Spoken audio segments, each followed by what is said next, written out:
The headlines. The former UK Prime Minister Boris Johnson is referred to police over new claims he broke COVID lockdown rules. Russia says it has defeated insurgents who attacked the Belgorod region on the border with Ukraine. After receiving a warm welcome in Sydney, the Indian Prime Minister prepares for talks with his Australian counterpart. Spanish police make several arrests in their investigation of racist abuse aimed at Real Madrid football player Vinicius Jr. Climate protesters stormed Shell's annual shareholder meeting in London, with security forced to step in to protect the board members. Proceedings were delayed as the protesters yelling, "Shut down Shell," ran to the front of the room where executives were sitting on stage.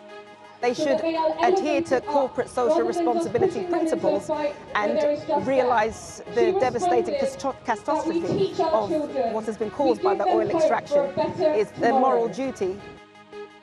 Italian Prime Minister Giorgia Meloni signed a package worth over $2 billion for the northeast Emilia-Romagna region after devastating floods which left 14 people dead.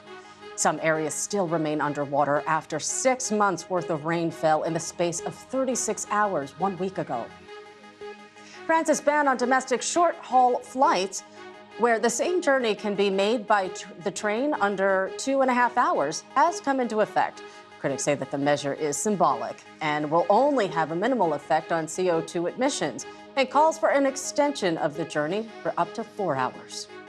We start tonight in Washington, where another day of talks to tackle the U.S. debt crisis has failed to produce results. On Tuesday, representatives of U.S. President Joe Biden and congressional Republicans met again on Capitol Hill. The two sides have until June 1st to come to an agreement on raising the government's borrowing limit or risk the U.S. not being able to pay its bills.